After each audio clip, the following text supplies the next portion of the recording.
Okay, cool.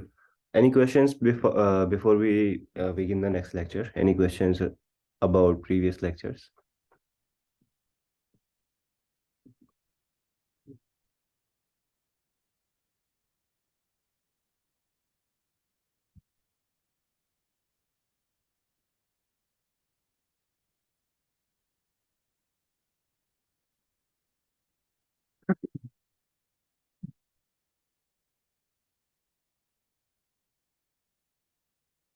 Mm.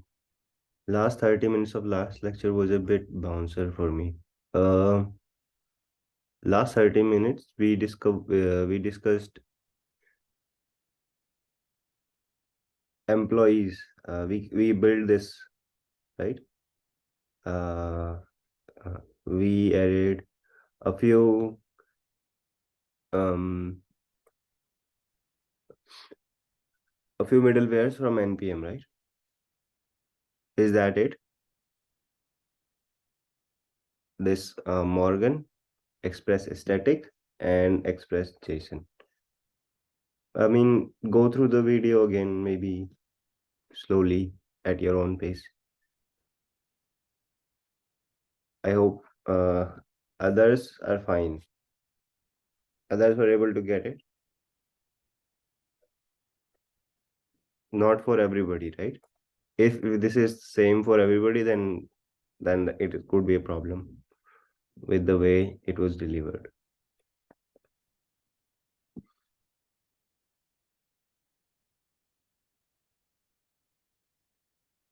Okay. Let's begin with the next lecture then.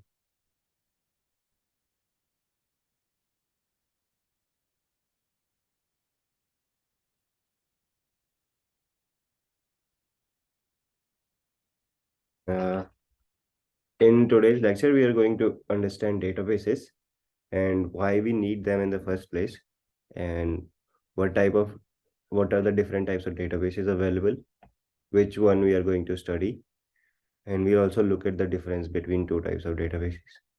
And then we'll have a database setup. We will try to set up MongoDB in our machine. Okay. And MongoDB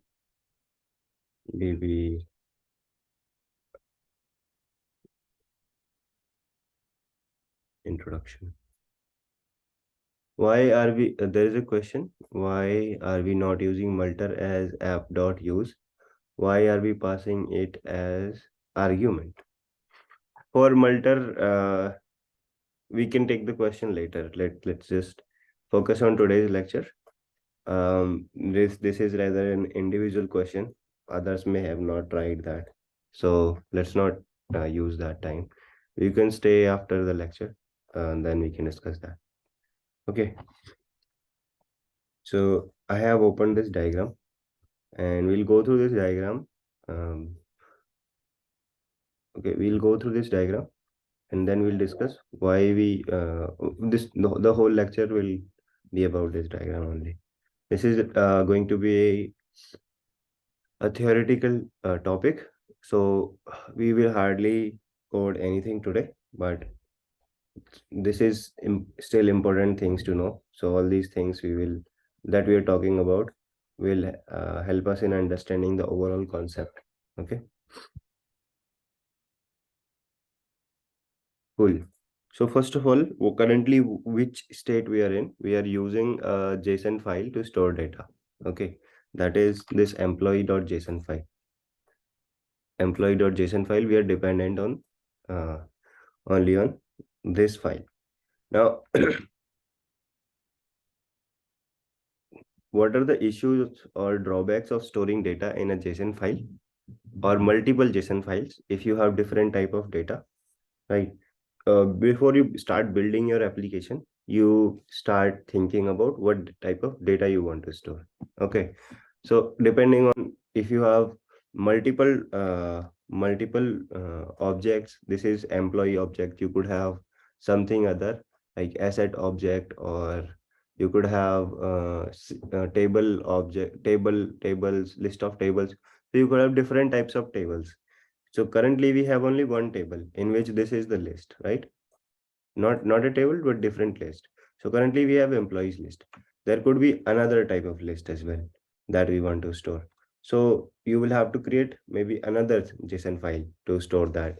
Okay. So just to give you an example, if you're,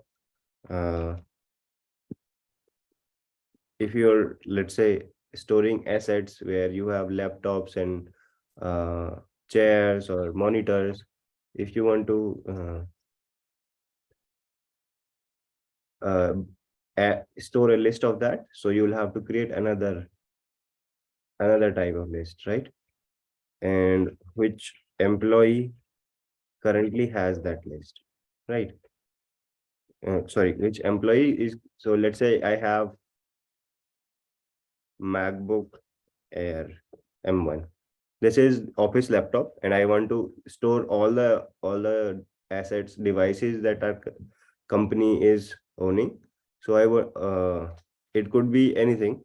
So electronic, laptop, all these things. So we could create another list like that. So depending on whatever your application is requiring, you will have multiple lists. Most of the time you will have multiple lists. So to allow storing all those lists, you will create different types of JSON files, right? But with this, as we move towards real world problems, real world applications, storing data in JSON file is not practical thing. Why? There are issues. What are the issues with that? First of all, there is security issue. What is a security issue? Security issue is when you deploy this application, when you on a server. So currently our JSON files are in the same folder as our server. But if somebody is able to access to our server, right? If somebody is able to, because this is going to be running on a machine, uh, anybody can, whoever we give access to this machine, they will also have access to these files. That's a security issue. Second is reliability. These files are not reliable uh, in a sense that if, let's say, the server crashes or the hardware on which our server is running, if that crashes, these files will also be gone with that. Okay. So that is reliability issue. If the hardware goes down, our data, or the whole data goes down. Okay. Then there is portability issue. The portability issue is that we will not be able to, if we store these files in the same location as our server, in the same machine, then if we want to switch server to, let's say, a completely different machine, let's say if we are switching server from 4 GB RAM to 8 GB RAM, then we'll also have to uh, transport these files as well. Okay, that is another problem. And problem of, we don't have regular backups. So for example, if if we have I mean, we want to back up our data, let's say every day on some frequency, let's say every day or every 2 days, whatever it could be, we will have to, we don't have the built-in option. With this, we will have to create some tool or write some code to back these up on, let's say, multiple locations, right? Multiple locations. So that is also a problem. And there are other features that standard databases are providing, but JSON files don't have that kind of solution. So these are some of the few reasons because of which we will not choose to store our data in JSON files. Rather, we will choose to store data in proper databases. So these databases solve these problems, that they are secure. We can create authentication based on username and password. They are reliable, sorry, reliable as in, uh, if our server goes down or the hardware goes down, it is, since it is running on a completely different machine, we will connect to that. So if the hardware crashes of the server, our data is still safe. and it is portable. We can move our server, and since the database is not inside the server, we can easily port our transfer our application server from one machine to another. Okay, then there are other few features that databases will provide. For example, they will regularly backup, right? You can configure that they are supposed to backup, and there are replicas as well. If you want to scale this, if you want to scale your application, you can also choose to have replicas. Okay, so replicas are not actually something that is beginner friendly, so you can forget about that, but just say there are regular backups possible. Okay, you can configure to backup your data regularly, so that if you want to go to some checkpoint and see what was the data, you can go you can restore that checkpoint. Okay, now there are multiple types of databases available, but any questions so far? To is this clear why we want to move from storing data in a JSON file to having a completely independent database? Okay, now next topic is, what are the different types of databases available? So there are multiple types of databases available. Currently, we will just talk about SQL and NoSQL, but there are other types of databases as well. So the types are SQL, NoSQL, indexed-based DB, and there are other in-memory databases as well. So you can add to that list many more types. Okay, but for the purpose of this lecture, we are just going to deep dive into SQL and NoSQL. So SQL are the conventional databases. Uh, for example, you may have heard the names Postgres, MySQL, MySQL Server. Some of you probably may have worked with some of these, or studied these in college or something somewhere. And then there is NoSQL databases. So they're solving the same problems. Okay, so they're essentially just giving our solution to store data for your application, but the way they work is a little bit different. So we want to understand that difference between these before we start building this. Before we can choose which database we want to study or we want to use, we will first understand the differences between these two types of databases. Okay, but you also have to understand, with all those differences between these databases, they are sort of solving the similar problem. Okay, they are just a solution to store data. So essentially they will have the same purpose, but their implementation or the way they solve these problems is a little bit different.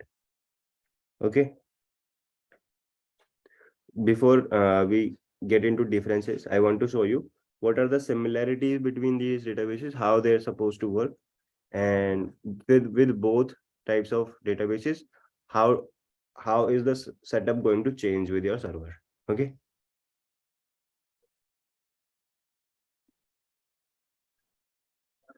okay, currently what we have is, hold on, if I want to give you the current picture, let me copy this. Currently what we have is, let's say you have a React application for showing the list of employees. It is communicating with a server, right? It is making CRUD REST APIs. So what we have been building so far, CRUD APIs for employees. The React application is making request. And we have this Node.js app. And in this Node.js app, we have a file. We have a file called employees.json. And this Node.js app is reading from this file.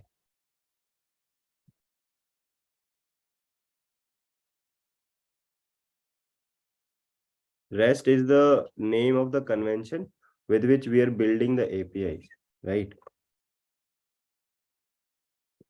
So these are RESTful APIs. It is just a convention that we make a GET request, we make patch request, we make delete request, we make post request. Okay. This is just a convention, right? CRUD APIs. So we are making APIs here. The application, the server is running, listening for these requests. And based on the type of request, it is interacting with employees.json file, right? It is interacting with this file, whether it wants to read data or update data or add new data or delete some data in this file. This is the current setup that we have, right? But if we want to remove this dependency of employees.json file from our application, we want to have something like a database that is completely outside of this Node.js application, and this Node.js application will connect to that database. Okay, so this is the setup that we want to achieve. We have React app on the left side, which is a client, and we have our Node.js server. It is making request. Now, once the request is received here, how is Node.js app going to get the data? It is going to start communicating with the database. So this database is available on some endpoint. Okay, it has Node.js will make the request, database will receive that request, and then it will respond with the correct data based on the type of request we send. It will respond with the data. So this will act like a server, right? Just like how our server is working for React app, database will start working as a server for our Node.js app. Does that make sense? Node.js app will make the request, whether it is going to be a create request, whether we want to add to the employee list or read or update or delete. We will make request. Database will handle that request, will take care of that request and update the data or delete the data, whatever it wants to do, and respond with the response. Okay, respond with the correct data in the response. Does that make sense?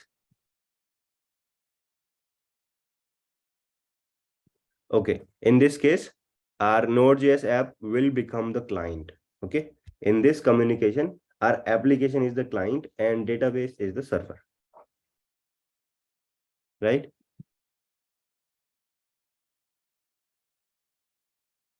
Is this clear? The person or the thing that initiates the communication is the client, and it is asking for some resource, and the thing that provides these resource or handles those requests is becomes a server. So client and server are just normal or common terminologies. That is not restricted that our Node.js app cannot become the client. It can also become the client. Okay. It may be reading data from, let's say, completely different server as well. Where is the database saved? Okay, that's a good question.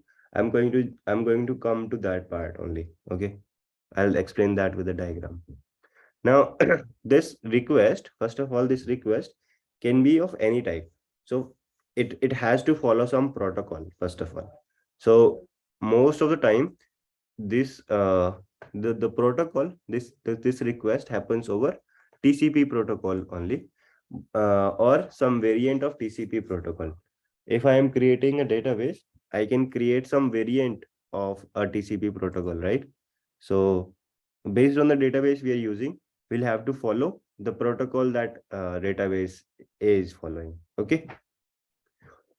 Another thing is, this database server can hold data for multiple applications. It's not like one database server. We will install one database and it can hold only data for one application. It can hold data for multiple applications.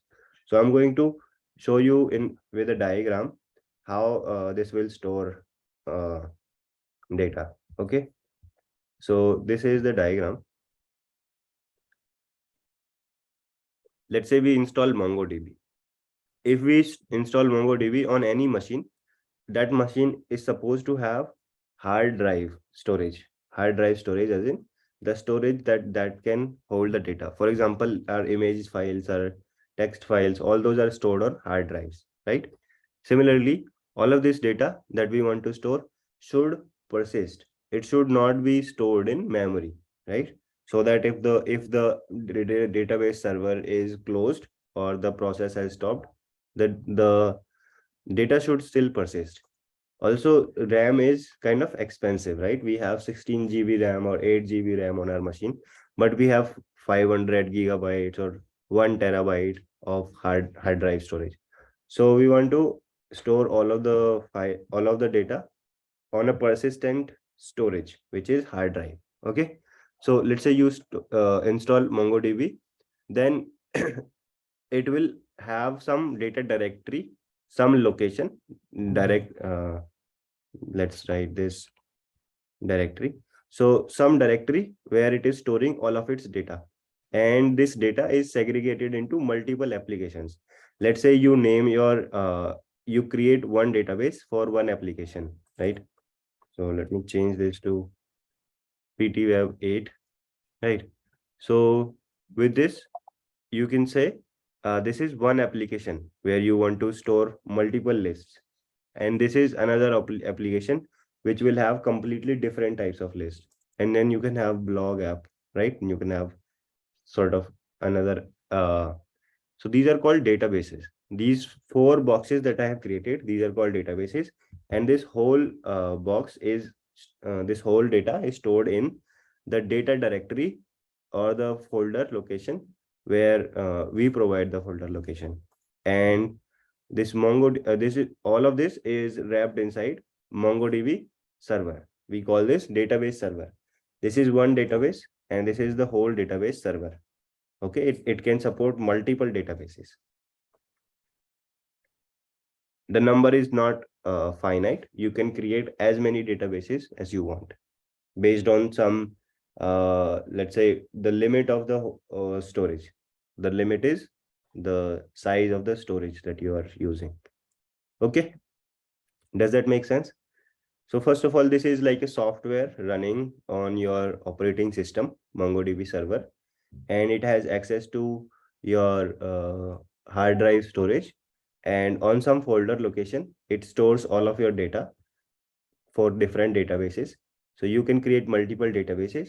In that database you can create multiple lists or multiple collections. Okay, so for example, this, let's say this could be lectures collection if we are talking about uh PTWeb 8. So multiple lectures, right? And list of students, it could be list of assignments. Okay, so completely different lists. Does that make sense? Any database is going to behave the same. It will have some location on the hard drive storage where it will store all of the data. Make sense?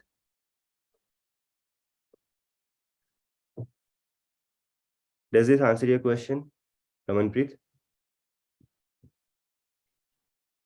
Cool. Now, before we can proceed to the next topic, let's discuss how do we start building the application. So whenever we start building an application, we have to ask a question: what data do we need to store, right? What data do we need to store? So uh, if you're building say any application, you can think of, if you're building a blog application, you want to store users data. Users will create posts, so you want to store that data. Users will add comments, users will add likes, users will like posts or comments, users will follow other users, and the blogs can have different categories, they can have different tags, all of this, right? You can think of anything that you want to store. Okay, that's, yeah, how you start designing your application, right? With the basic requirements, you want to say, okay, I want to support all of these features in the first attempt. Later on you can add more list as well, more types of data you can add. But once you start with this, let's say first you have to deal with users data, then you will deal with post data, then you will add comments data. You will add support for comments, then you will add support for likes. So you can take an incremental approach. So slowly and easily build one thing at a time, right? So you can keep on adding to this list if you're expanding your application.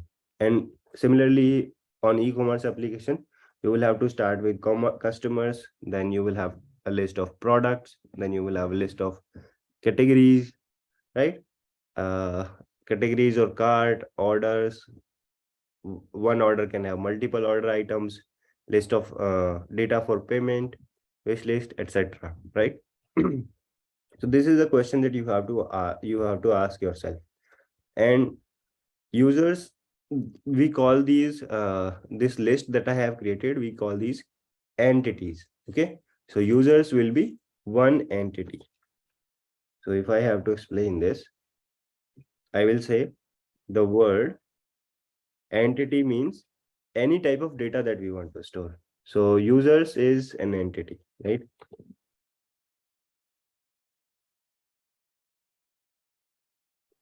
Similarly, our, let's say, blog is an entity. Okay, blog could be one blog post. Similarly, comment is an entity. So this is what entity is, the type of data we are talking about. If we are talking about user data, then we can call this an entity. Entity is a common word for multiple lists that we have, right? I'm calling it lists because there will be many users. There will be, let's say, 500 or 10,000 users. There will be multiple posts as well. Could be, uh, say, 2 lakhs posts. Okay. Comments will also be a list. So there will be multiple comments, right? So we call these entities. With each entity, we define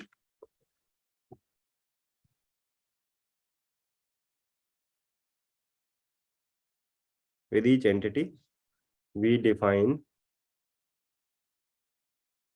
fields, right? So if we are talking about user entity, it will have some fields, say name,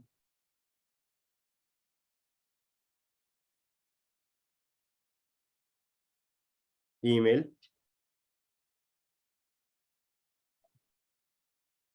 gender, date of birth.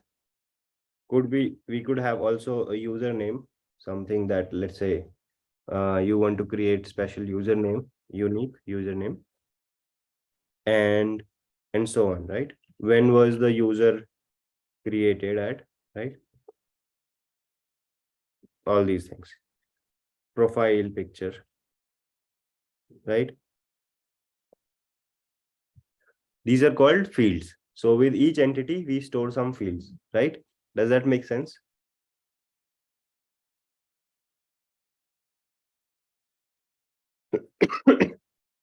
Sorry. I hope this makes sense. Let me know if there is any question so far.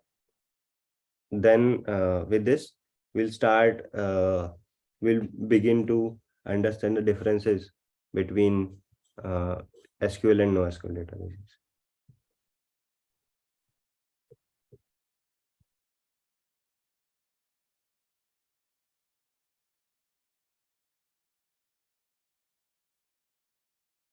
No questions? Okay.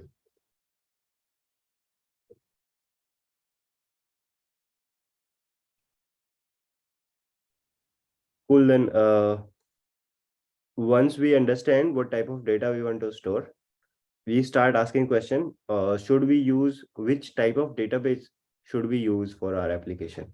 Okay. And right now we don't know we don't know how to use all types of databases, but still it's a good question to ask. Right now you have to learn one type of database. We are going to learn NoSQL, and we will understand why we want to learn that, and but it's important to have understand the differences available with these SQL and NoSQL databases. Okay, so With SQL databases, we store entities like tables. Okay. The entities, let's say user entity, will have one table. Blog entity or post entity will have another table. And we call these tables only. Okay. I'm going to show you how it look what the table looks like. But with NoSQL, we store we call how we store entities, we call it a collection. Okay. So every record in the SQL database, every record is a row. So if we have 500 users in user entity, then there are 500 rows in that table. For SQL, we have 500 rows. But if we have 500 users and we are storing that data in NoSQL, then we will call it 500 documents. Okay. Instead of rows, here it will be documents. So just to give you an idea, this is how the table is going to look like. We will have user table and uh, we will have all these fields. So ID is a field, name is a field, email is a field, then username is a field, it's a gender, date of birth. You can add multiple columns to this, right? So this is just an idea. This is just to give you an idea. These are not all the columns, but all the fields are stored as columns. Okay. You can say ID, name, email. These are all fields. Each column is a field that describes some data, and each row is a record in the entity, right? Each row, this, let's say this ID number 1, there is a user associated with this row. There is another user associated with second row, third row. So similarly, we can have, let's say, 500 rows. Each row will have data, right, for some user. And if we want to add more, we can keep on adding rows to this table, right? If we want to delete, we will remove this row from this table. If we want to update, let's say, name, we will update this column of this row, right? If we want to update for, let's say, this email address, then we will update for second row, and the property will update is name. Okay. Clear how SQL stores data. Each column is a field and each row is a record. Okay. Does this make sense?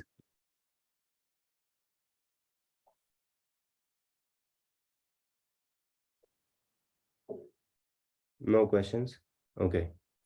But with SQL, sorry, but with NoSQL, we have a collection, and this collection looks like this. This collection is nothing but a list of documents. Okay. So if we have, let's say, 500 users, we will have 500 documents. Each document represents one, let me write it down here. Document represents record, and multiple documents, one collection is having multiple documents. Similarly, we have table is the equivalent of, let's say, collection or entity. Columns are the fields and rows are the records. So one row is one record. Can we get table like data? This is just a representation how you should imagine SQL is storing data, and these are just nomenclature, right? These are just to give you an idea. When we talk about documents for NoSQL, we should think of this, and when we talk about a table or column or row, we should think of this. Under the hood, this data is stored in a completely different data structure, could be stored like that. Okay. But as a user, when you are using databases, we have these nomenclature like table, row, column. That's why we are understanding this in a visual picture. Uh, we can get the data as when we connect to this database and we make a request from, let's say, Node.js. All of this data we will get in an array only. Also from this we will get in an array. Okay, how we represent that in programming language, how we get the response in that programming language, that is completely different from how it is stored. Okay, I hope that answers your question. This is for representation only. It doesn't mean that data is stored in tables, all tables like this. Okay, could be stored in tables, could be stored completely different. Here on disk, we only have bytes. We only have zeros and ones, right? We don't have anything else. So it's not like we will. This is the uh, this is the only unit of storing data. Okay, but when we talk about, this is just to give you an idea about terminology. When, if you're dealing with SQL databases, then what do you call a table? What do you call a column? And what is a row? All this should give you this representation. But if somebody, if you want to use the similar terminology here, you don't actually use the word call, you don't use the words like table, rows, columns here. With no SQL, you use words like collection, documents. Okay, that's why I'm giving you this visual representation. Okay, in React, how we want to store this data in cards or in tables, it's up to you. It's totally up to you. In our React application and in our Node.js application, we only care about a list. So a list, how do we represent a list in Node.js and React? By arrays. Okay, so we will get only arrays there. Each document is an object in NoSQL. Yes, each document, you can think of each document as a JSON object only. Okay, it will have some properties. So like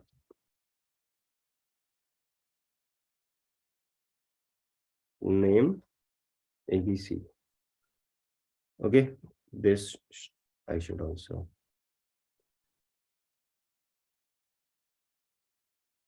So each document you can think of an object. Okay, which has properties and values, key and value pairs. Okay, so let me write it down here. Document is key value pair. Okay, keys are always going to be string, and values can be string, numbers, date, array, object, nested object, whatever. Okay,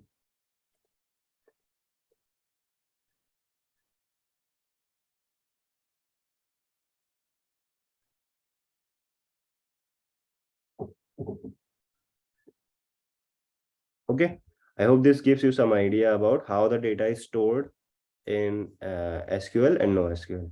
So when we talk about SQL, we use the terms called name tables, rows, columns. Okay, so each column is a field, and here this is just to show you user table. For another entity, say post entity, you could have a completely different, you need a completely different table. This is mandatory. You cannot store post data here. You cannot store post data or comment data in the same table. You need a completely different table, and the fields are completely different for this. So the structure will change completely. Here you could, for post, you could have title and you could have content, right? So like this, how to install. Okay, this is going to be a little tricky, but you understand, right? Here the fields will be completely different. And similarly, we will need a completely different collection for let's say post, storing post in MongoDB or NoSQL, right? Okay, so uh, so coming to the second difference, the data we store is highly structured. In SQL, the data we store is highly structured. You can see that we have a column for each field. Okay, so that means it's uh, it's highly structured, as in we have to define the structure, we have to define the columns. Okay, so we have to define the columns with each data type for each column. So let's say if we are storing, it's like Excel sheet, but there is much more. So if let's say when we are creating a table for user entity, we have to tell that okay, we are going to store name,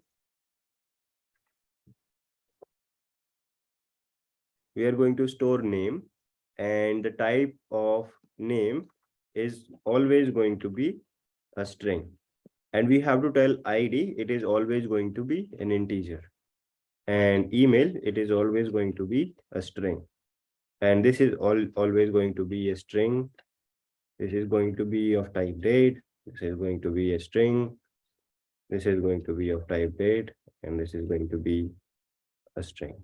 Okay, so we have to give each field or each column a data type, and we cannot change the value. So if we are saying that okay, gender is going to be a string, we cannot make it a date. If we are saying date of birth is going to be of type date, we cannot store some numerical value here. Okay, so this is very restricted, and we can also tell that okay, this is always going to be not null. That means this field needs to be present. If you're adding a record, if you want a record in the table, then this field always needs a string value. It cannot be an empty value. Okay, so with each column you have to define it like that, that I'm going to have a column named email. I'm going to call it email. It is going to have a string value, and it should not be null in any case. Okay, for all the records, it should not hold any empty value. So all these are all of this is possible with SQL, and in fact, it is mandatory. We have to define each column with a data type. But with SQL, that is not the case. With no SQL, that is not the case. We don't have to define each field. We can say one of the document will have email, can have email property. Another document, it is not mandatory that a property with email uh, will even exist. That is not mandatory here. Okay, so this is one difference, how the data is structured. With email, if we say email is going to be a string, it needs to have a property called email.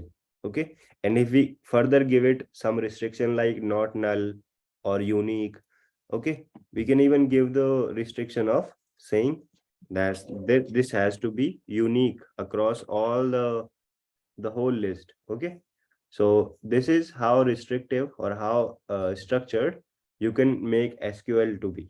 Okay, first of all, we have to know all the fields, and then we also need to know the data type of the field, and then we also need to know whether it is going to be it is going to be unique or not. Okay, all these things are supported by SQL, and in fact they are all mandatory.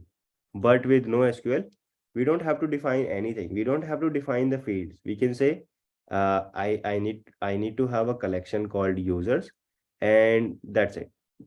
I will store whatever object I want to store. That's this object could look completely different from the second user object. Okay, there are no restrictions as to what you can store here. The data has to look like that. It has an ID property, it has name property, it has email property, it has date of birth property, it has all these properties. No other property can be stored which is not in this list. But with no SQL, you could even come and say I want to create user number 4, and it has a completely different property which is not present in any of the other objects. So for example, let's say whether their email has verified or not. So you can store email verified property. Okay, it is not going to uh, have any objection as such. Okay, does that make sense? This is the difference that I have written here.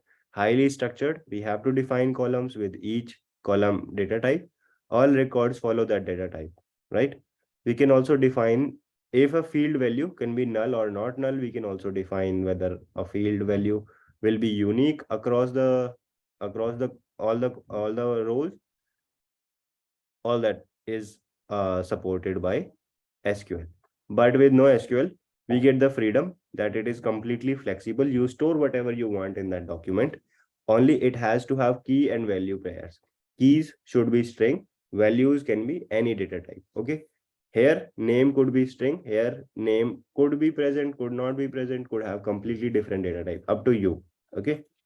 We don't have any restrictions as such, and we don't have to define fields, that what fields are we going to store in a document. Okay, so we will look at an example when we finished with installing this. We have, let's say, here I have written document 1 can have name field, document 2 may not even have a name field, it may have username field. So for this reason only, as no SQL databases are beginner friendly, there are no restrictions. Okay, also with SQL you have to learn query language. It has its own query language, which looks like, uh, I'll show you. So if you want to read from, let's say, table user, it looks like select uh, a list of properties that you want to select. I want to select, let's say, ID, name, email from, this is the keyword, from table name, whatever table name you want to store, read from. Let's say users is the name of the table. And then if you want to filter, where ID is 4, so that will give you one record. So you have to learn this type of query language also with this, which is associated with SQL. If you want to work with SQL, you have to learn this. But with no SQL, the query language is there, how you can query data, but it is very similar to JavaScript. So you will say something like db.users.find, okay, where ID is 4. This is how you query in SQL with no SQL. So between the two of these, you are more familiar with this type of syntax, right? This type of uh, making request to your database. That is why it is beginner friendly for us. Okay. Since we know this type of syntax, it is very beginner friendly for us, right? Do you understand this?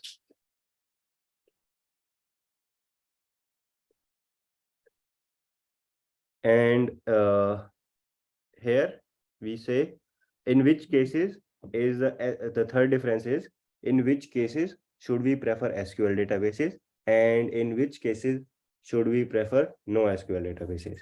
So SQL databases are better for applications where data consistency is required. We say data consistency when we know which fields we are storing and no other fields we want to store. Okay, these type of applications we want to have, where we want to have data consistency. We cannot deal with inconsistent data. In those cases, SQL is a better option. Okay, and in these cases we have to know beforehand what data we want to store. Okay, and we also want restrictions. We want restrictions like name cannot be empty, email has to be non-empty and unique as well. Okay, so all these type of restrictions where we want, it is better to have SQL type of databases. But where we don't know the fields initially, we don't know all the fields initially. Let's say some fields we know, and we can also uh, deal with inconsistency in our data, but we want flexibility. Flexibility means we it is fine if the records look completely different from each other. Okay, inside the same collection, If the fields look completely different, that is also fine. For now, we are going to just learn NoSQL databases because we have because these are beginner friendly. The only purpose we are learning as NoSQL is because they are beginner friendly, and you don't have to learn the completely new language to deal with these type of databases. Okay, but it's not like they're better than SQL in any case. They are just easy to start with, right? That is the only condition for us to choose that we are going to learn NoSQL.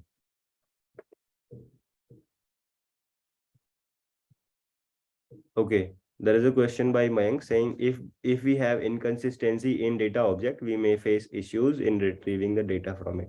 Exactly. The data inconsistency is allowed on the database side when the data is stored here, but we will not just dump any data we get. We will not just dump into DB.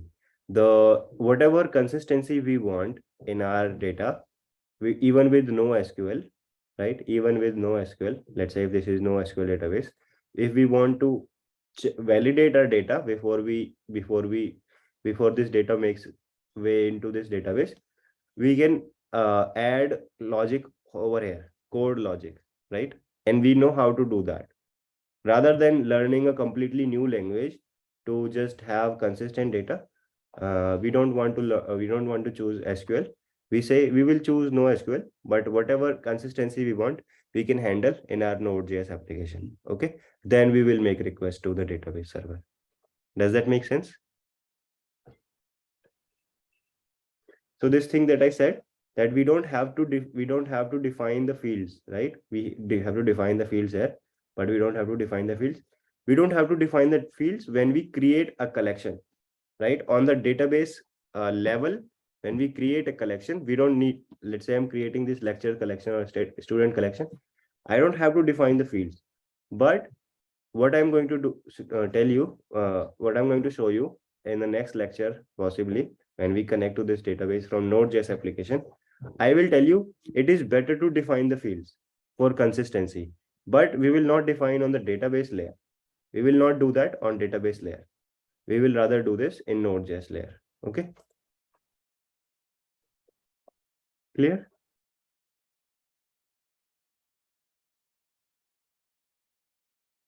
Okay, so moving on.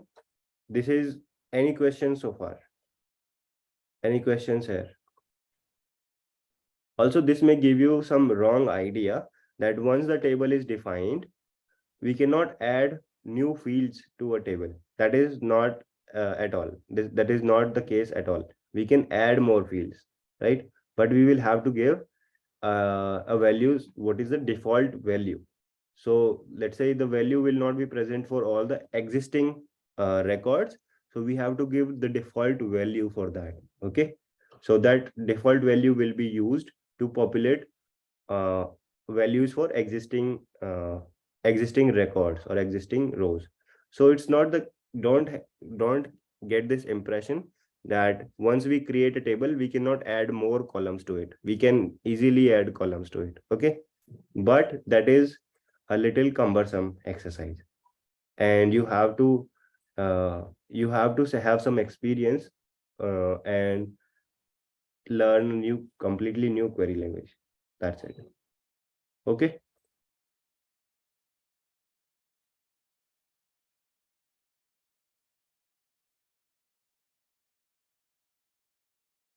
Cool.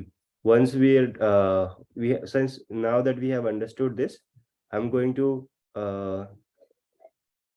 if you want, you can take a break, uh, 2 minutes break. Sorry, let me see. Uh, my voice is my voice breaking for all of you? Okay, okay. A lot of people are saying yes. Hmm. Let me try to fix it.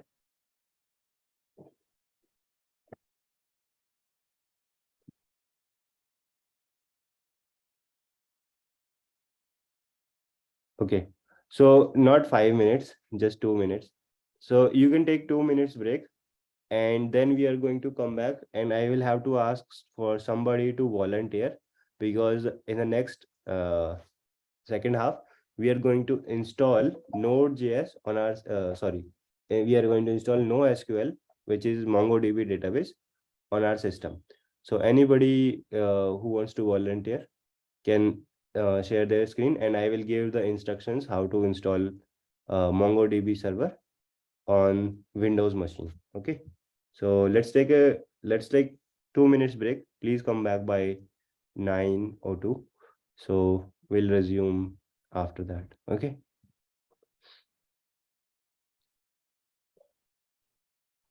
Okay, I'm pausing the recording for now. Any volunteers for sharing their screen for MongoDB installation?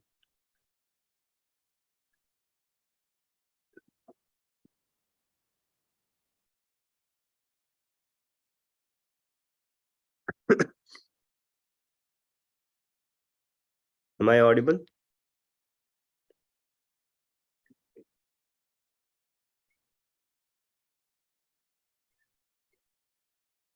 Anybody who can share this? Yes, sir. I will do it, sir. Okay. Sharing my screen. 1 second. I'll make you co-host. Okay. Yeah. I'm closing all the tabs first. 1 second. Yeah, it's fine.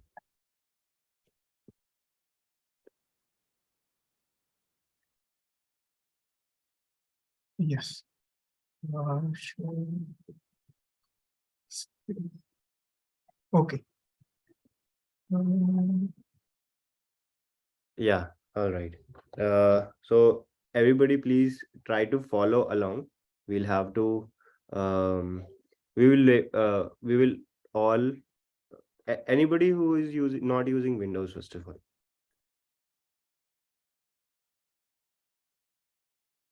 Is there anyone who is not using Windows? It's fine. Aman, we don't have to go to the same folder. So most Okay. of we are just going to download and install. Okay. So I'm not getting any responses if there are other users who are not using Windows. It's fine. For now, can you open browser? Yes. Now try type MongoDB download. Yeah. This is the folder that we are going to go to. First link. Yes. This is the MongoDB community server. Okay. So the URL should be, hold on. URL should be mongodb.com/try download community. It should look like this. So here we have MongoDB community server. Okay, and on the left side you can see we have MongoDB community server is highlighted. That means we are downloading the correct thing. So click on this. Click on the version you want to download. We should have something like 6.0 is fine. It's fine. Okay. And platform Windows and platform package is MSI. The MSI stands for Microsoft Installer, and it is 482 MB. You'll have to wait for it to finish downloading. So Yes. everybody please click on this link and start their download. And if once the download is complete, please put on chat once everybody or once most of you are done. Okay. Anybody who has slow internet, you can start the download maybe after the lecture, or you can follow the steps from the lecture. Okay. Yeah. Everybody who has finished downloading, please just ping on the chat once that it is complete. Do not open this. Do not run this installer right just now. I'll tell you once most of the students have finished downloading. Okay. Just ping on the chat if you're done.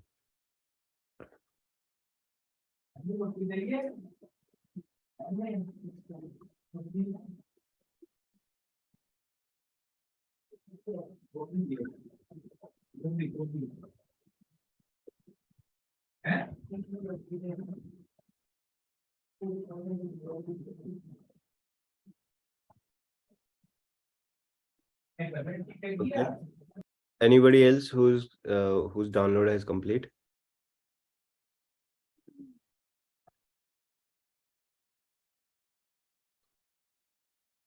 Yeah. Yes, Ramanpreet, yours is complete. Dheeraj also has downloaded. Okay. Okay. Let's wait for 1 more minute so that everybody has finished. Okay. I think 4 or 5 students have finished.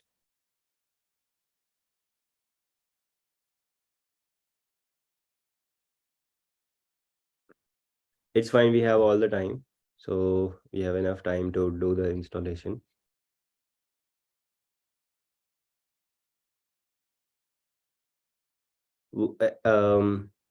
Once this is downloaded, also go to download community, go to download community, and on the left side you should be seeing tools. Okay, everybody, start this download as well.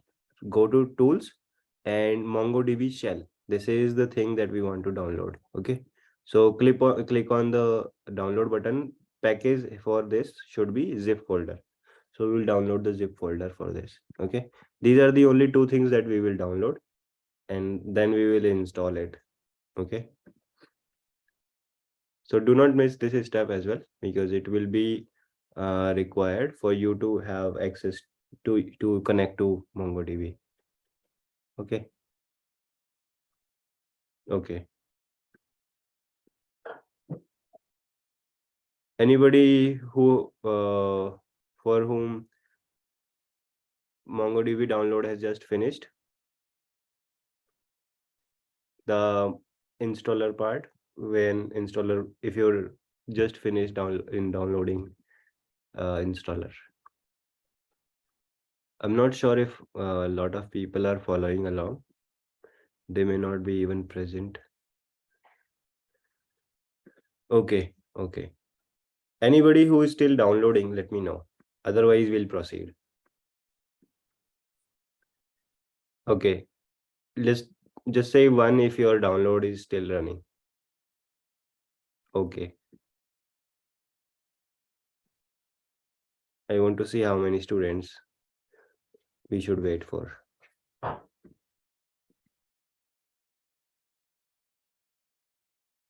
We'll wait a minute. Sure.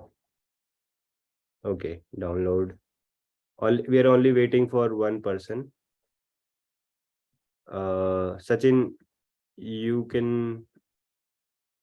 I think you already have MongoDB on your system, no?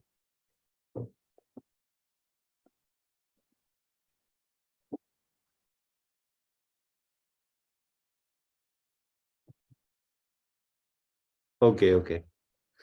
Fine. So Prabhanshu is also finished. Anybody who's still downloading?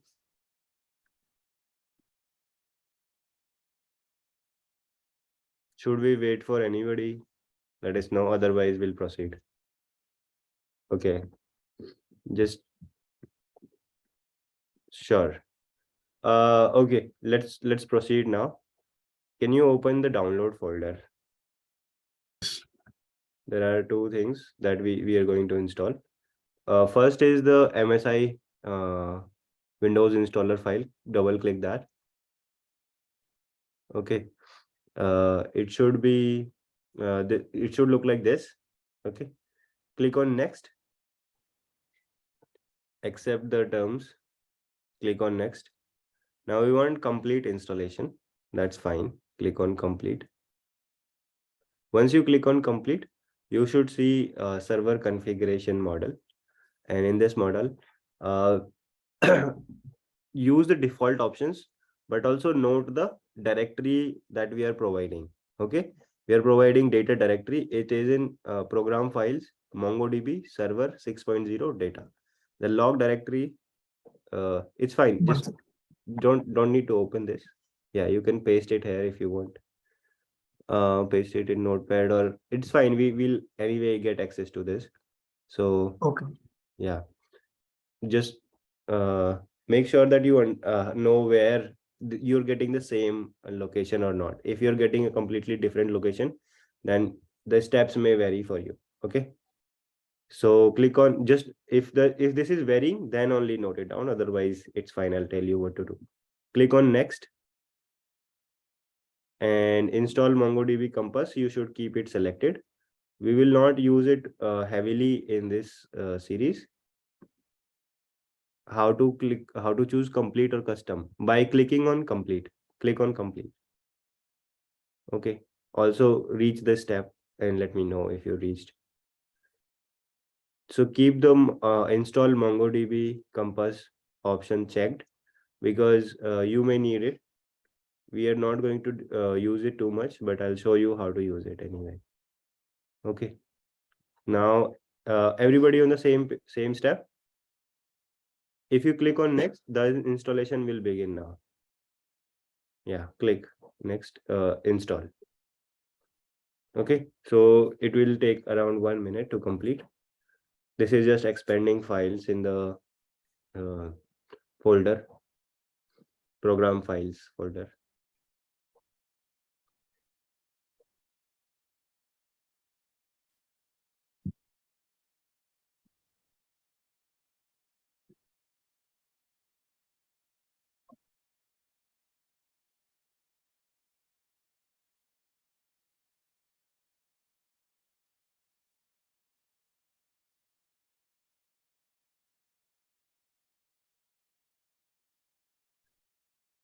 We get the same features in the website itself.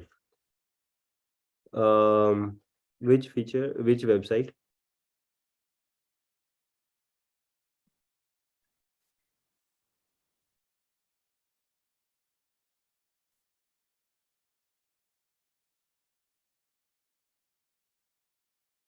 We don't need to sign into MongoDB right now. Do you mean when we create a cluster, Sachin? We get similar features, yes. So there is, essentially, you can just imagine that what you are installing locally on your system right now is already installed on a server. So it will behave the same way. Only the URL is going to change. Now we'll connect to localhost, but otherwise we'll connect to some other remote location. Okay. I'll just check my internet because No, it is not downloading. You don't need internet for this. Okay. It is just going to run locally. You can close this tab. This is not fetching anything from internet. MongoDB Compass is opened. Okay, for any for those who installation is finished, pause for a second. I'll let you know what are the next steps. Okay, once the once the installation is finished, it will look like this. MongoDB will open in background. You can close this, click on start and close this for now. We don't need to worry about this. And the after the installation is finished, you should see this model. Okay, completed. So it's fine. Click on finish button, right? Once this is done, let me know. For anybody still installing, we'll wait for you. Okay. Okay, 2 people, 3, 4. Sure. Okay. Let us know once the installation is finished.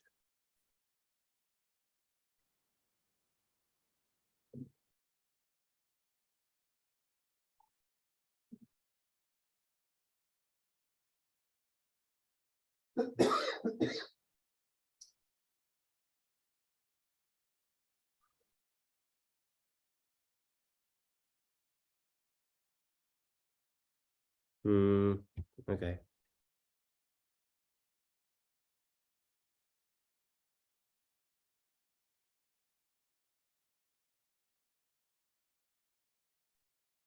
Hello, sir. Yes, Surya Prakash. Sir basically मेरा एक problem आ रहा है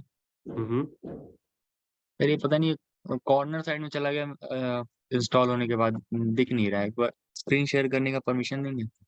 हाँ हाँ okay. Aman, can you stop sharing? Yes, yes, yeah. Go ahead, Surya Prakash. Sir मेरा screen दिख रहा है Okay. सर। बेसिकली यहाँ पे चला गया, अभी निकाले कैसे इसको यहाँ से? Can you okay. Don't watch Money Heist. Watch lectures first of all. ठीक है. This can you try to increase the size of it? Wait. Sir कैसे हो? Go to corner of the window. Go to corner of the window that we are seeing.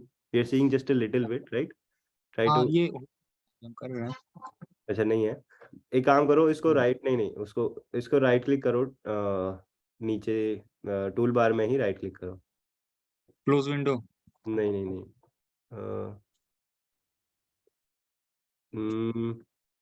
Tool bar में खाली जगह पे right click करो. ये right. Task bar. Task bar setting. Sir, in window 10, I know how to resolve it, but in हाँ Android, I यहाँ don't पर know. Option आता है डॉक विंडोज ऐसा कुछ करके, वो नहीं आ रहा है. तो एक काम करते हैं, गूगल कर लेते हैं. No worries. Dock Windows Windows 11.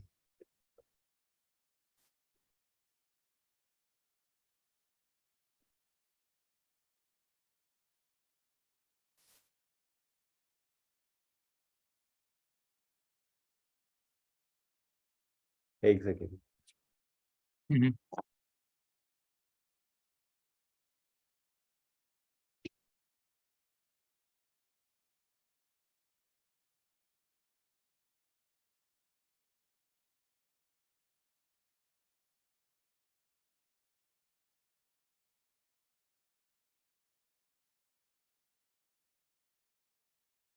Okay, so Surya Prakash, can you open any other window? Can you open Brave browser? हाँ Okay, open करो. अच्छा ठीक है. हाँ।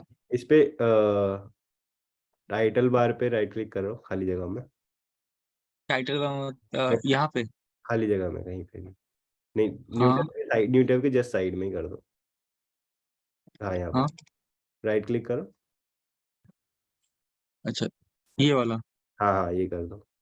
ये अच्छा सर अब अच्छा ये हाँ नहीं रहा, करें क्लिक, हाँ इसको करो. वापस वहीं पे चला जा रहा है।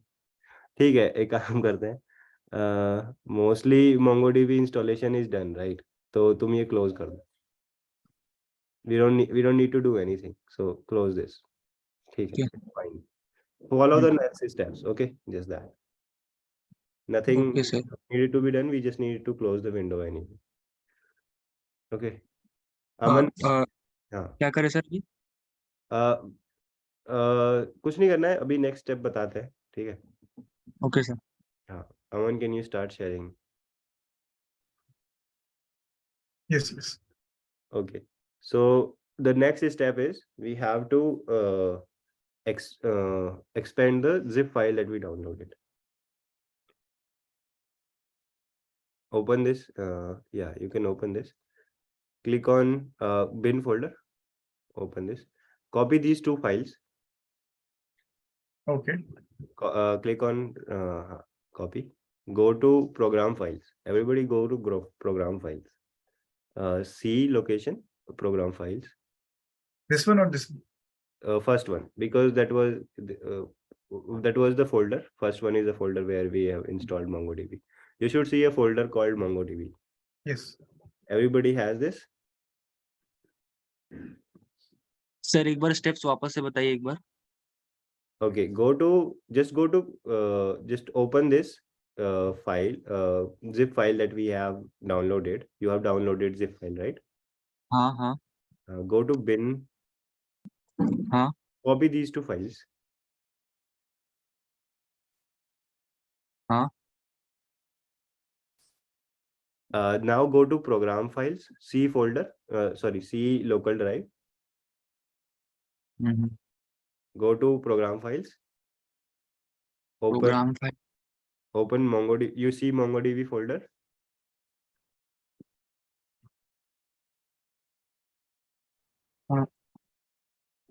सर 2 प्रोग्राम फाइल्स है. हाँ, दोनों पहला खोलो पहले तो. हाँ. Do you see MongoDB folder? हाँ. Open that. हाँ. Aman, you also open this. You see server folder? हाँ. Open this. You हाँ. see, open this folder 6.0. Open the bin folder. Everybody open the bin folder. And now paste these 2 files here. Okay, you'll have to give them permission. You'll have to give the administrator permission. To continue. Yes, continue. Continue again. So these files should be pasted here. Everybody has done this?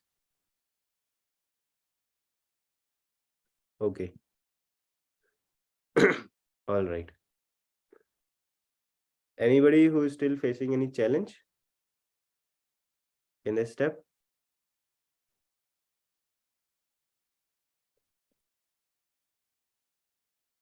Okay. Fine. So what we have done so far, I'll summarize for you. We have installed MongoDB. That is the simple step. You know what it does. It just expands the file in your C drive, and you can run a software. Any software you need to run, you have to do an installation like this. That is simple. Second thing that we have done is we have added 2 more files. These 2 files we are this Mongo sh file is an application. It's an application that will help us communicate to the database. So if you run this now, if you double click this, can you open this? Yeah, you will see it will open a terminal window. Okay, it says don't run, click on more info, run anyway. Okay, so it says please enter a MongoDB connection string. You can run you can type test. Yeah, just press test and enter. So you should see that this is a window, this is a terminal, special type of terminal where you can send the commands to MongoDB. Okay, I'll tell you what commands to send, but if you run this, you should see this type of you can verify the installation like this. So since this is working, that means you can now connect to MongoDB. Everybody try to do this and let me know if they're getting the same thing. Sir क्या command run करना था? Mongo sh file that we pasted, right? That we just pasted. Double click that. This Mongo sh file. Okay. मेरा MongoDB//localhost. हाँ, उसके बाद just type test and press enter.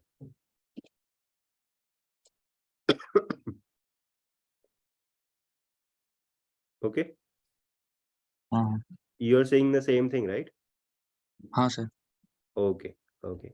So that means this will verify that both the tools are MongoDB as well as Mongo sh. Both the tools are installed properly. You can close this window. Okay.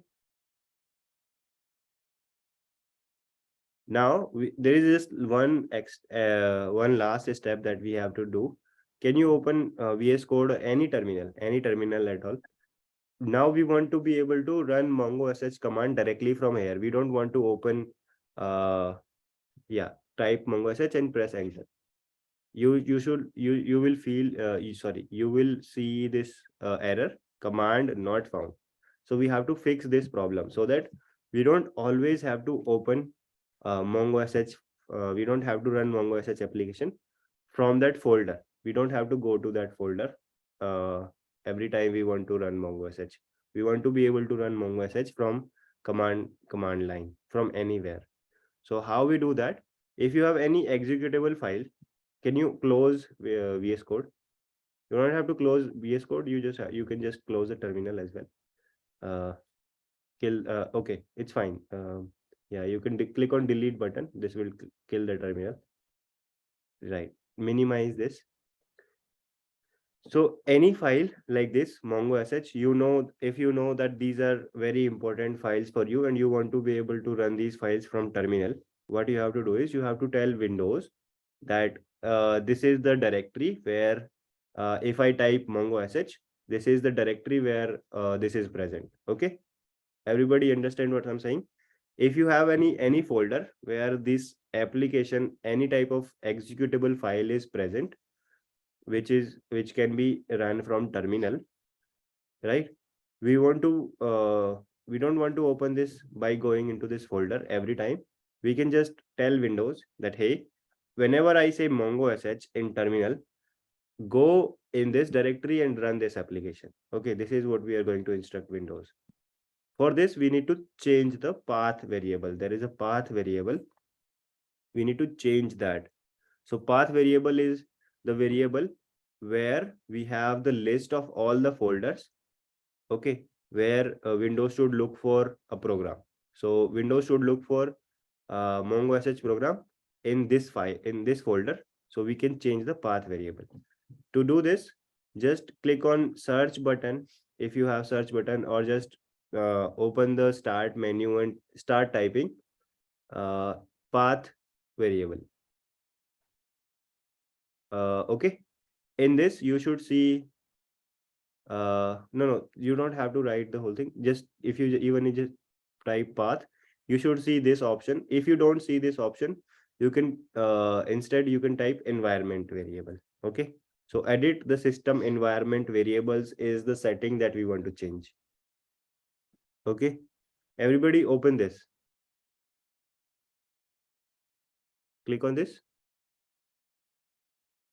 With this, you should see this type of system properties windows open up, and there is this environment variables button. We have to click on this.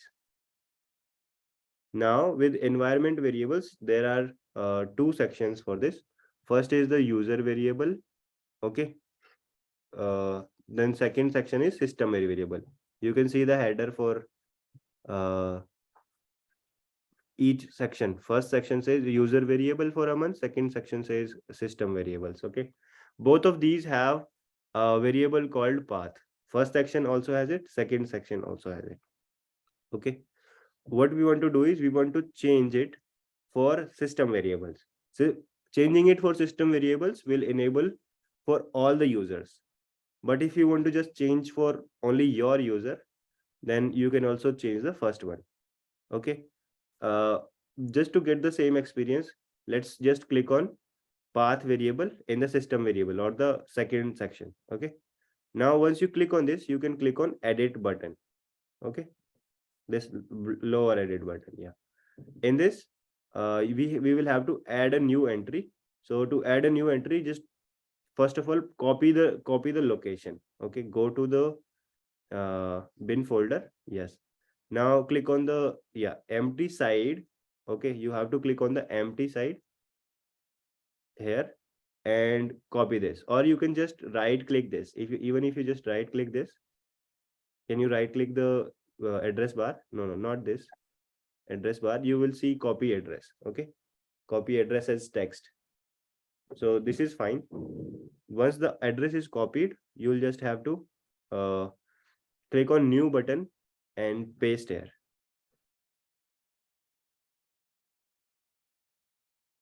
Okay, you should see this whole string or the location of the folder where your MongoSH file is present.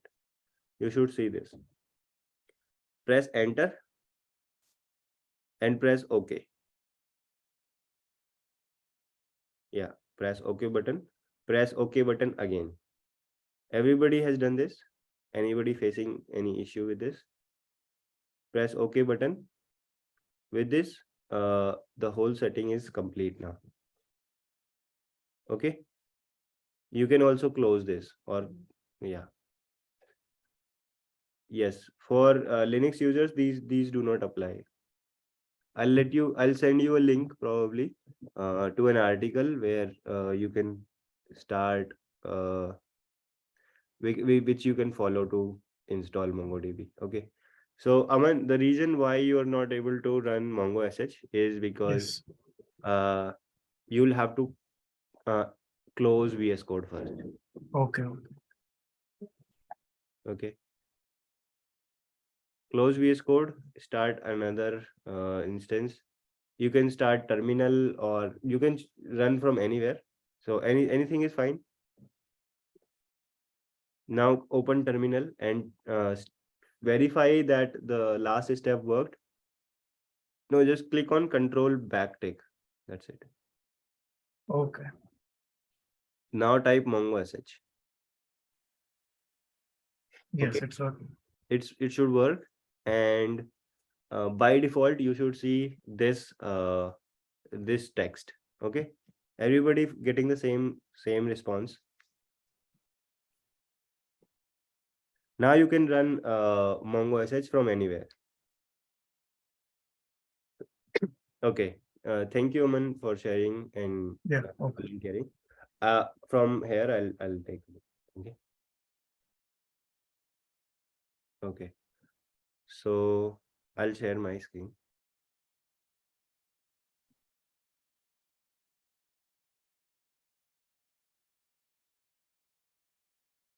So if I open my terminal and say Mongo SH, I get the same thing, right? So we are all on the same page. Okay. This verifies the installation of MongoDB, and we can connect to MongoDB. And this is called Mongo Shell, by the way. If you have to, if you see, if anybody says open Mongo Shell, you have to just run this program. Okay. Now this is the special shell or terminal where we can connect from MongoDB, where we can connect with MongoDB and make request from here. And if you see connecting to, this gives us this URL. This is a very special type of URL. This you may already know. This is localhost localhost endpoint IP address. This is the port number. 27017 is the port number where MongoDB is consuming this port number. Okay, whenever we want to communicate with MongoDB, we just make request to localhost this port number. Okay, so the request will go to MongoDB server, localhost MongoDB server, and it is using this protocol. Okay, protocol / localhost port number. And these are just options, right? These are nothing but just query param options. Okay, so don't worry too much about these right now. It says using MongoDB. Currently I'm on MongoDB version 5.0.7 and I'm using Mongo SH 1.6.0. For both of us, nothing major, no major change should be there. But I'm just going to type the commands here. If I press Control K, or for me, since I'm on Mac, I have to press Command K. This will clear the logs. Okay, so this will clear everything. And the first thing that you want to see is show DBs. Okay, this will show you how many DBs are already there. So since I already told you that there are multiple databases available here, okay, you can add more databases. I mean, you can add as many databases as you want. I have already added some, so you will see a huge list for me. Okay, this is how many databases I have already created, with each taking up this much size. Okay, so this is one of the commands that we will use to show the databases. And now if we want to, let's say, use some database, let's say if I want to use PT Web 8, right? So I will say use PT Web 8, right? with this, I will switch from test database. Test is also database, this test. From this, I will switch to this database. Okay. So if I do this, then here you will see PT Web 8. Okay. You will see PT Web 8. That means now we are currently using PT Web 8.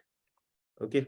If I, instead of this, if I show you, if I use PT Web 8B, which is not an existing database right now, but if I do this, it will switch to this database. It says switch to this database. That means it has temporarily created this database. I say temporarily created because it has no collections, right? So within each database, let's say if this is the database name, if this has, currently this has no collections. If we want to create these collections, we will have to run a command. Okay, right now this is an empty database. So if I show you show DBs, you will see that in the list we don't have any PT Web 8B in this list. Okay, that means it is currently temporarily created this. But if we add collections, to this database, let's say lectures collection or students collection, I'm going to add collection. So to the command to add collection is create collection. Okay, with create collection, it's like a function, and I have to give the name of the collection. So by default, we use a plural name for collections. Okay, so we say students collection, lectures collection, because this is going to be a list of students, so we use a plural name. Okay, and always use like a simple name like students. Okay, so the database name is this, and I'm going to create a collection, this collection, which is going to be a list of documents. So once I do this, once I run this command, you will get the response as okay 1. You can go ahead and do all of these steps. First, just use show DBs just to get the list of DBs. Then you can run use PT Web 8B to switch to that database. It will temporarily create a database with that name, and then you can run this command db.create collection with a string value of with the name of students. So we have to give the name of the collection. Okay, the name of the collection is an identifier that we will read the documents from. So it is mandatory, and give it a plural name with a simple word. Okay, so with this, I think it will create a collection of name students in your PT Web 8B database. So if I do show DBs now, you will see PT Web 8B coming up in the list. Okay, PT Web 8B is now coming up in the list as well. That means now it has permanently created that database. Okay, does that make sense? So if I do show collections in this database, if I do show collections, you will see students collection is created. Similarly, I can add more collections, say lectures. And if I do show collections, you will see now there are 2 collections. Okay. Everybody, please try these steps so that you will get a feel of what we are doing. I will add these commands here as well, right? So currently we are on test. So run this command called show DBs. Show the list of databases. Then we can just say test use PT Web 8B to temporarily create a database named PT Web 8B, and then you can just have like db dot create collection, and you give the name of the collection, students.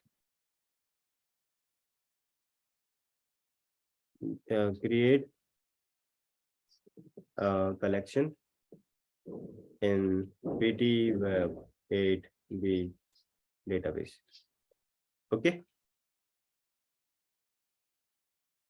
So these steps should be fine. With this, I am going to just show you how to add documents to this list. We are only going to look at create and read options. Okay. Today we are only going to look at create and read operations. By the way, you can also create another database, as many database as you want to do.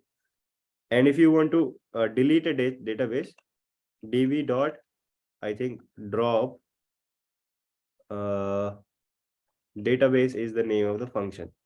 If you do this, it will remove the database. So you can see if I do show collections now this is empty. This database, which is the active database, is currently in the temporarily created state right now. That means if we add collections to this, then it will start existing. Okay. So db dot create collection, lectures and students. Okay. Now you can see that if I do show collections, these collections are present. Does that any questions so far? Are you able to follow along?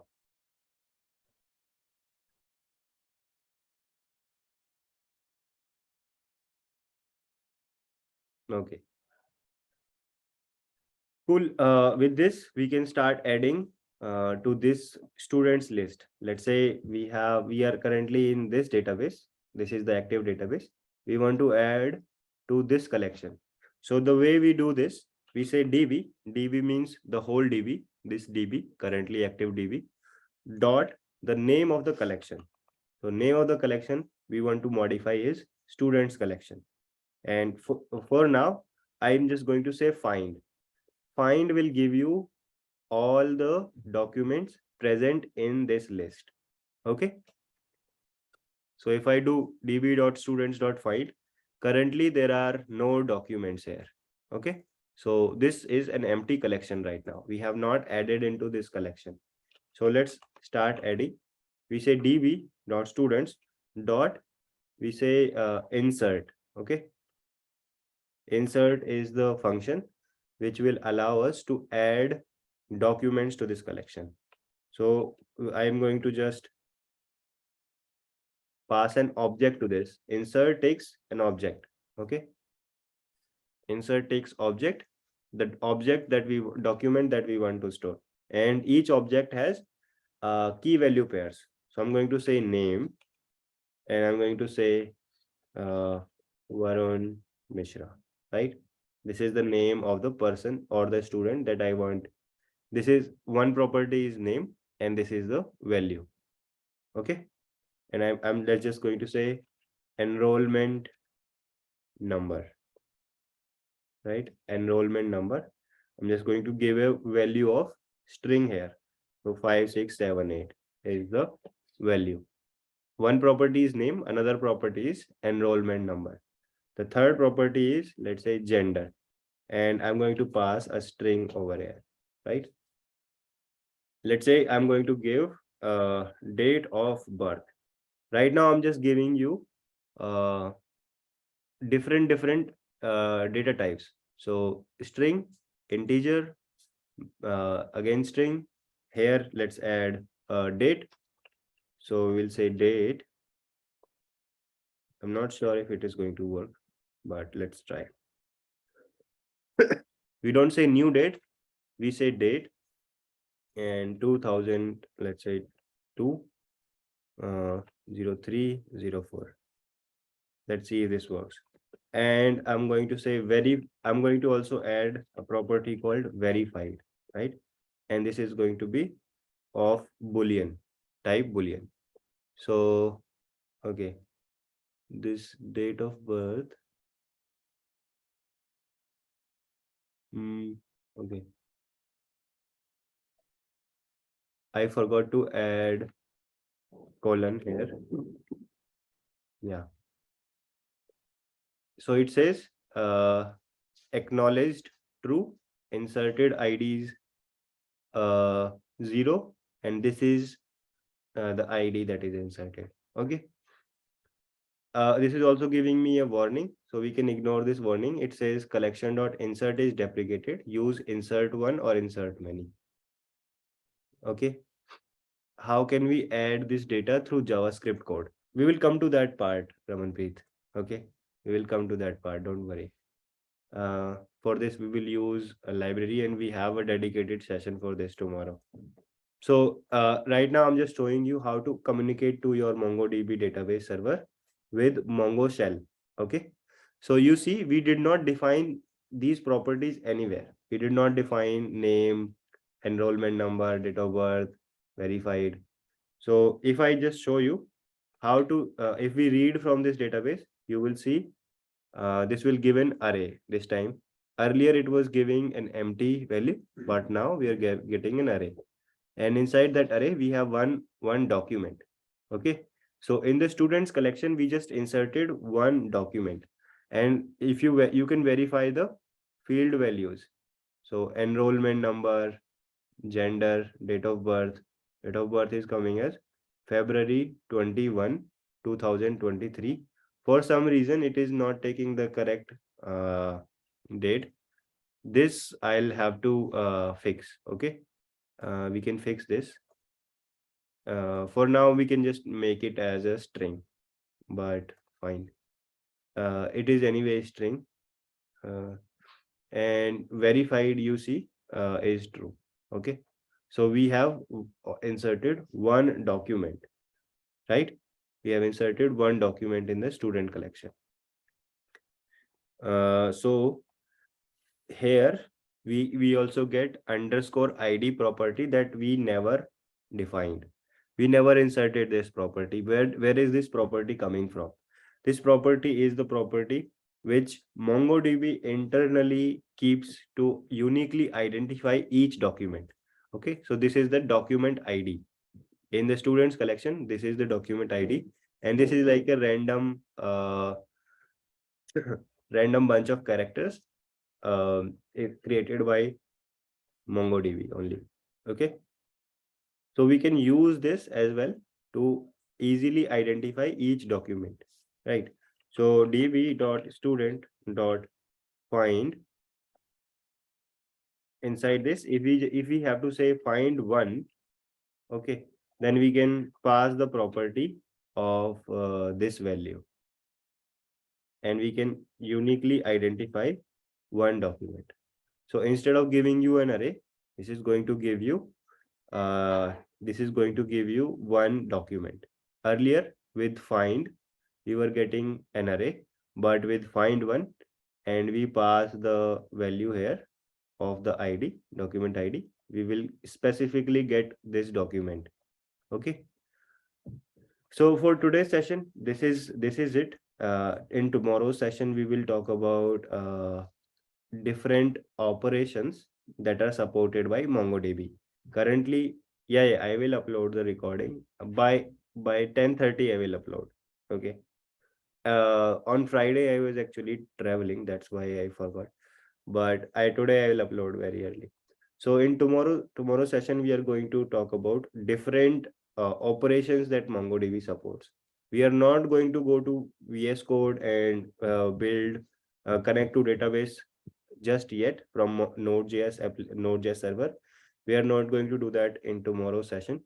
In tomorrow's session, we are going to just explore what is available in MongoDB, how to work with MongoDB. So once we understand whatever is available to us, then we will start using MongoDB through Node.js. Okay, Node.js server. So I have just given you a brief introduction of find and create, but tomorrow I'm going to give you a complete list of commands to how to run CRUD operations. Okay. Till now we have only looked at very basic things. Okay. All right.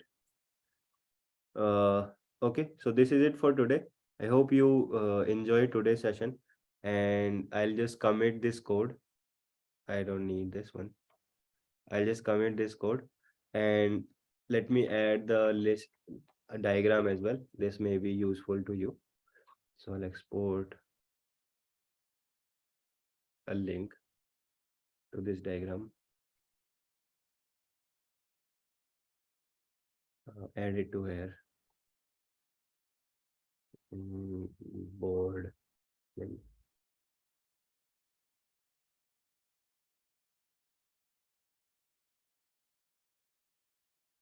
Think the changes, and I'll also share the recording. Okay. All right. This is it for today. I'll see you all tomorrow then. Bye.